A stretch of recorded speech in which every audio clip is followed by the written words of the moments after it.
দয়ালের শ্রীচরণে আমার প্রণাম, আপনাদের আন্তরিক আনন্দিত জয়। সকলের ইষ্টচ্ছল মঙ্গলময় জীবনে প্রার্থনা করি আমার পরম দয়ালের রাতুল শ্রীচরণে। চলে আসলো শ্রাবণ মাস। আমরা প্রত্যেক মায়েরা ছুটব এবার মাতৃ সম্মেলন, ডিপি ওয়ার্কস করেও যাচ্ছি, কিন্তু শ্রাবণ মাসটা যেন শুরু হয়ে যায় অন্যরকম স্বাদে।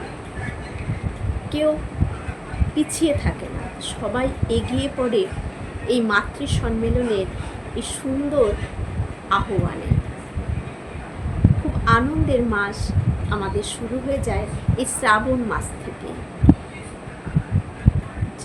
যদিও ঠাকুরের ডিকশনারিতে আনন্দের দিন, রোজ রোজ ঠাকুরকে নিয়ে চলা, ঠাকুরের ভাবধারায় চলা, তবুও শ্রাবণ মাসটার থেকে শুরু হয়ে যায় একটা অন্যরকম স্বাদে। শ্রাবণ মাস, তারপরে ঠাকুরের জন্ম মাস ভাদ্র মাস, তারপর চলে আসে আমাদের শারদীয়া দুর্গা উৎসব, যেটা আমাদের আনন্দের। তাহলে এই শ্রাবণ মাস থেকে কিন্তু আমাদের আনন্দের পর্ব শুরু হয়ে যায় বছরে।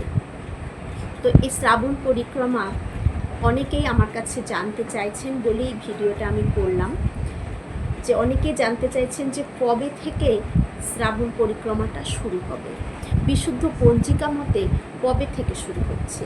এটা সবার একটা জানার ইচ্ছে, বা আমরা সঠিকভাবে, কারণ আমরা যখন আচার্য পরম্পরাকে নিয়ে চলছি, আমাদের আচার্য পরম্পরা বা ঠাকুর বাড়ি থেকে যেই নির্দেশ বিশুদ্ধ পঞ্জিকা মতে যেভাবে ডেটটা দিয়ে থাকে, আমরা সেই ডেটটাতেই শুরু করব এবং প্রত্যেকবার সেটাই করে যাচ্ছি, এবারও তাই করব।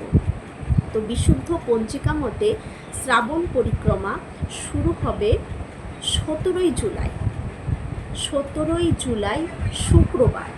এই 17ই জুলাই শুক্রবার থেকে শ্রাবণ পরিক্রমার মাতৃ সম্মেলন কিন্তু শুরু হয়ে যাচ্ছে, আর এটা চলবে 1 মাস, ঠিক 17ই আগস্ট পর্যন্ত।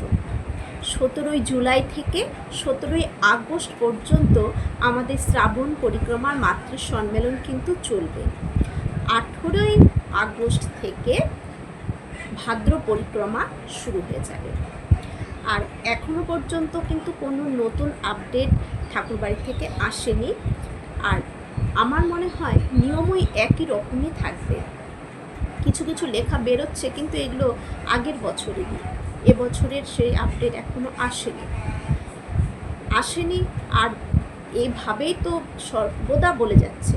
যেমন আচার্যদেব বলেছেন, আমাদের অনেক জায়গায় মাতৃ সম্মেলন শুধু বড় মার ছবি বসিয়ে করা হয়, এটা যেন কখনো না হয়।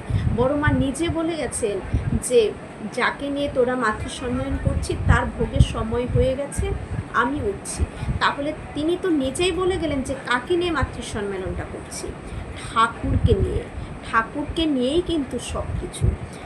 আমরা অনেকে ভাবি মাতৃ সম্মেলন মানে বড় মাকে নিয়ে। হ্যাঁ, শ্রাবণ পরিক্রমার বড় মার জন্ম মাস হিসেবে আমরা মায়েরা মাতৃ সম্মেলন করছি, কিন্তু ঠাকুরকে বাদ দিয়ে কিন্তু নয়।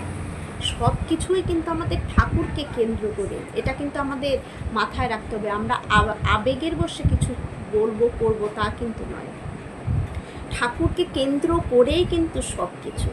তাই ঠাকুর, বড় মা, বড়দা, আচার্যদেবের ছবি কিন্তু অবশ্যই রাখতে হবে পাটে। তারপর অনেক জায়গায় রীতি রয়েছে, আবার অনেক জায়গায় এটা নেই। যেমন আমাদের বা আসামের আমি শুনেছি, আমাদের এই সাইডটা দিয়ে এই রীতিটা আছে, যখন আমরা মাতৃ সম্মেলন করে থাকি, ঠাকুর, বড় মা, বড়দা, আচার্যদেব তো আসনে বসানো হয়, আর বড় মার সামনে একটা ঘট বসানো হয় আমাদের, আর একটা পাত্রের মধ্যে একটা থালায় পান, সিঁদুর, পান, সুপারি, সিঁদুর, তেল, এটা আমরা দিয়ে থাকি। তারপর যখন মাতৃ সম্মেলনটা শেষ হয়ে যায়, তারপর ওই তেল, সিঁদুর সবাইকে দেওয়া হয়।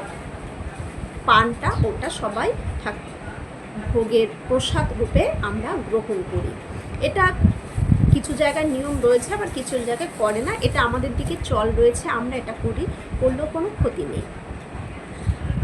ঠাকুর ভোগে যেমন দেওয়ার তেমনই দেবেন, আমরা গতবার শুনেছি যে সবাইকে নিয়ে মাতৃসম্মেলন করায়, নতুনদের সাথে যুক্ত হয়ে তাদেরকে আলোচনা গানে তাদেরকে আগ্রহ করে তুলতে হবে। গান না পারলেও তাদের থেকে 2 মিনিট করে হলেও যেন আমরা ইষ্ট প্রসঙ্গটা শুনি, তাদের মুখে আমাদের ঠাকুরের কথাটা বলাতে হবে। এতে আগ্রহ বাড়বে, তারা মাতৃসম্মেলনে যেতে চাইবে, ঠাকুরের সাথে তারা যুক্ত হবে।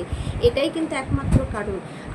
যারা সর্বদা সবসময় করে যাচ্ছে এই রোজকার মাতৃসম্মেলনে যেন শুধু তারাই বক্তা না হন, নতুনদের যেন আমরা এই সুযোগটা করে দিই। সবাই মিলে যেন গান গাইতে পারি, যারা পারে না তারাও যেন তালে তাল মিলিয়ে সুর দিয়ে গান গাইতে পারে। তার জন্য সমবেতভাবে যেন আমরা গান রাখি, সমবেতভাবে যেন আমরা গান গাই। সেখানে ঠাকুরের গান, বড় মার গান, কীর্তন, সেটা যেন সবাই মিলে করি। তাই সমবেত গানগুলো রাখলে সবাই সুযোগ সুবিধা পাবে। আচার্যদেবের এটাই কিন্তু মূল লক্ষ্য, যে সেখানে গুটি কয়েকজনই শুধু সব সুযোগ সুবিধা পাবে, বাকিরা পেছনে শুধু বসেই থাকবে। তাহলে তাদের আগ্রহ থাকবে না মাতৃসম্মেলনে যাওয়ার বা ঠাকুরের সাথে যুক্ত হওয়ার আগ্রহটা তাদের কম থাকবে। একদিন যাবে, 2 দিন যাবে না, কিন্তু রোজ যখন তারাও তালে তালে গান গাওয়ার সুযোগ পাবে। আমি দেখেছি এখানে, আমাদের এখানে অনেকেই মানে কোনো সুর নেই, গান গাইতেই পারে না, কিন্তু মাতৃসম্মেলনে থেকে তারা ওই সুরে তালে তাল দিয়ে সুর দিয়ে গাইতে গাইতে তাদের কণ্ঠ দিয়েও সুন্দর গানের সুর বেরিয়ে গেছে। তারাও সেই 14ই শ্রাবণ যে অনুষ্ঠান করা হয় বড় মারকে নিয়ে, সেদিনটি কিন্তু তারাও গান গাইতে পারে। তাদের ভিতরে কত আনন্দ থাকে। তাদেরকে এইভাবেই আমাদের তুষ্টমুখী করে তুলতে হবে। তারপর যেমন কয়েক বছর ধরে ডিপি ওয়ার্কসটা চলছে, সেরকম আমাদের এটা করে যেতে হবে। নতুন বাড়ি, কেন আচার্যদেব বলেছেন যে নতুন বাড়িতে মাতৃসম্মেলন করতে? কারণ এর মধ্য দিয়ে ডিপি ওয়ার্কস, অনেকের বাড়িতে কখনো কোনো দিন মাতৃসম্মেলন হয়নি, সেসব বাড়ি খুঁজে নিয়ে যদি করি, তারাও যুক্ত হবে, তারাও আরেক দিন আমাদের সাথে যেতে পারবে আরেক মাতৃসম্মেলনে। তাদেরকে সেটা বলে দিতে হবে যে কাল থেকে আপনিও বেরোবেন, তখন তাদের আগ্রহ হবে। এবং তারা তখন ওই যে একটু মাতৃসম্মেলন হলো, ঠাকুরের গান কীর্তন হলো, তাদেরকে একটু যাজন করব, দেখা যাবে যে অনেক পরিবারই রয়েছে যে ইষ্টভীতিও করছে না, সেই সব বাড়িগুলোতে আমাদের কিন্তু মাতৃসম্মেলনগুলো করা উচিত। এটাই আচার্যদেব কিন্তু চান। সেসব বাড়িগুলোতে আমরা মাতৃসম্মেলন করব, তাদের যাজন করব, ইষ্টমুখী করে তুলব, তারাও যেন মাতৃসম্মেলনে যোগদান করে।